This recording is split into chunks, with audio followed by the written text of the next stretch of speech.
Aoudou billahi minash shaitanir rajim. Bismillahir rahmanir rahim. Chers compatriotes du Sénégal, jeunes, moins jeunes, hommes, femmes, de l'intérieur de la diaspora, je vous salue tous. Mes salutations particulières aux autorités religieuses et traditionnelles de notre pays. L'objet de mon entretien avec vous aujourd'hui porte sur la problématique de la prochaine élection présidentielle. Comme nous l'avons constaté depuis très longtemps, il est rarement arrivé l'occasion que des acteurs politiques qui concourent à la direction du pays trouvent l'occasion de débattre de vision, de projets de société et de programmes. On peut le montrer très rapidement. Le président Senghor est parti par démission. Donc, le président Diouf, qui était son premier ministre, l'a remplacé grâce à l'article 35 de la Constitution. Donc, ce changement à la tête de l'État n'a pas été précédé par un débat de vision, de programme, de modèle de société. Le président Diouf est parti, remplacé par le président Wade, sans qu'il n'y ait eu l'occasion véritablement de débats approfondis sur les problèmes du pays, les solutions, etc., etc. Pourquoi? Parce qu'à l'époque aussi, c'était la problématique de la régularité et la transparence des élections. Ceux qui s'en souviennent, qui étaient là, se souviennent bien de du fameux problème des cartes israéliennes, les cartes d'électeurs de l'époque, l'audit du fichier, l'ONEL, les présidents, etc. Bref, beaucoup de problèmes autour de la régularité, de la transparence des élections. Je dois dire que, in fine, ces élections se sont déroulées de manière transparente, de manière sincère, de manière régulière. Bien. Mais évidemment, ce débat autour de la régularité, de la transparence des élections n'a pas permis un débat serein, un débat sur les alternatives, ou les alternances, ou les différences de programmes, de vision, de modèles de société. En 2012, c'était pareil. Pour l'essentiel, c'était la question du troisième mandat, etc., etc. Les acteurs n'ont pas eu l'occasion. Donc, on peut dire, pour l'essentiel, que depuis la première élection présidentielle au Sénégal, après le système colonial, on n'a pas eu l'occasion que nous avons aujourd'hui, en 2023, d'avoir des débats de vision, de projets de société et de programmes.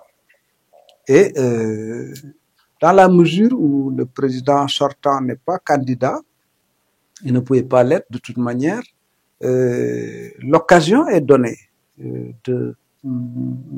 d'aborder ces questions. C'est la raison pour laquelle j'ai personnellement décidé de m'adresser à vous de façon régulière, autant que faire se peut.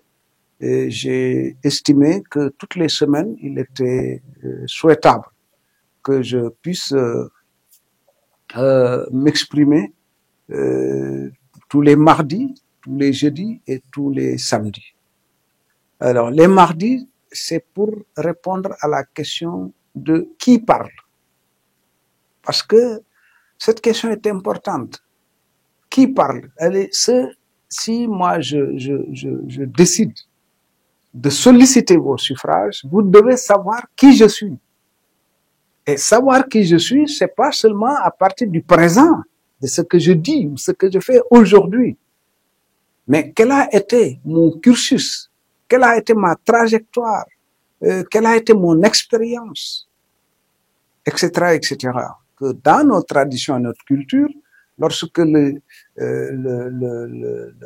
on va chercher femme dans une famille, la famille se réunit.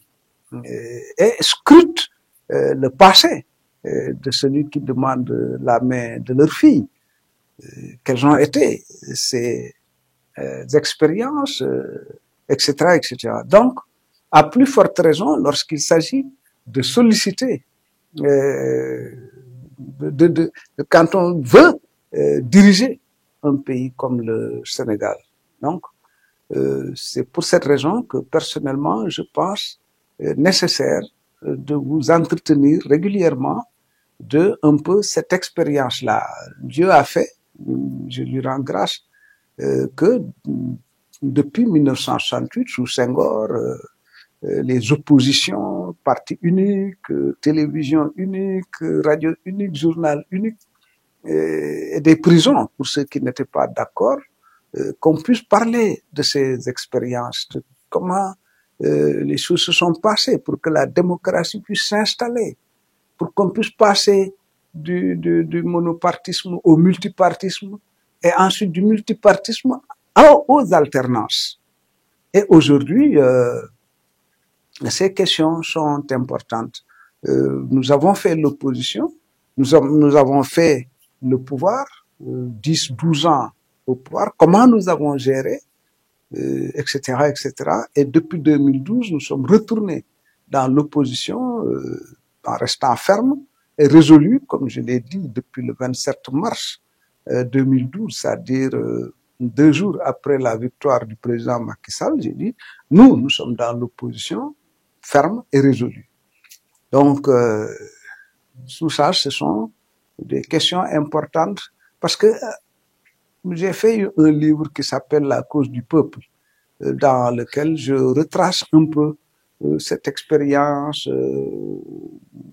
qui permet de voir un peu aussi la trame politique, parce que Dieu a fait que j'ai été impliqué de façon plus ou moins profonde dans les différents événements politiques qui se sont passés au cours de cette période. Alors, les jeudis, je compte parler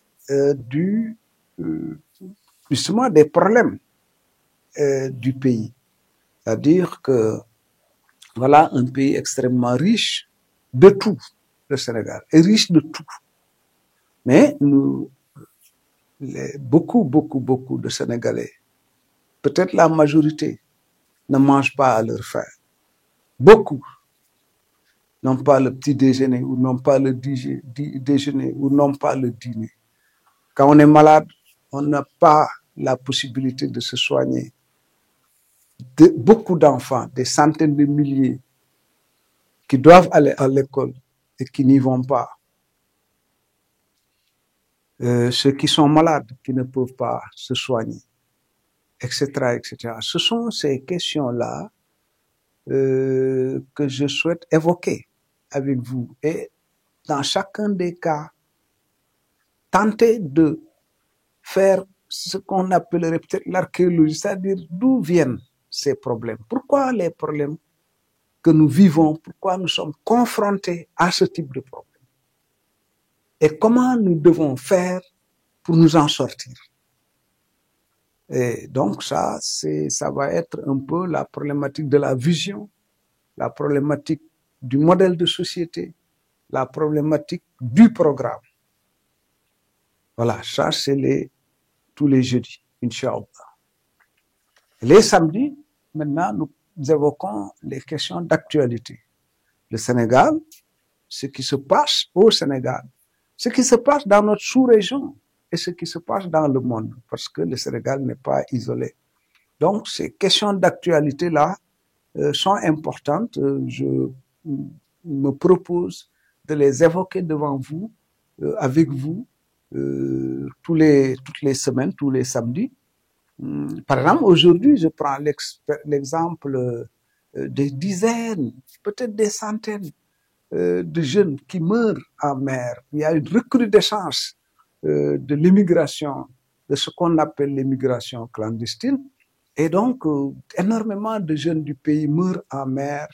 Il y a quelque temps derrière, c'était dans le désert, etc., etc. Pourquoi ce phénomène se produit et pourquoi ce phénomène persiste depuis 2, 3 décennies? Ce sont des questions que nous devons évoquer, sur lesquelles nous devons discuter et entrevoir les solutions. Parce qu'encore une fois, il n'est pas question, selon moi, pour la prochaine fois, de se contenter d'une alternance.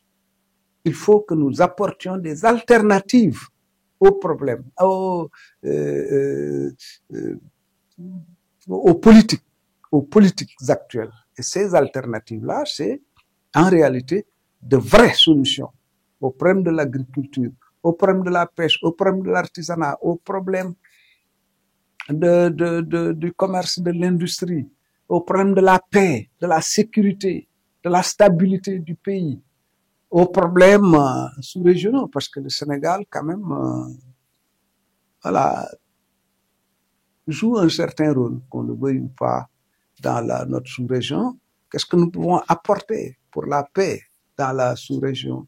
Et quel est également devrait être notre rôle dans les affaires du monde.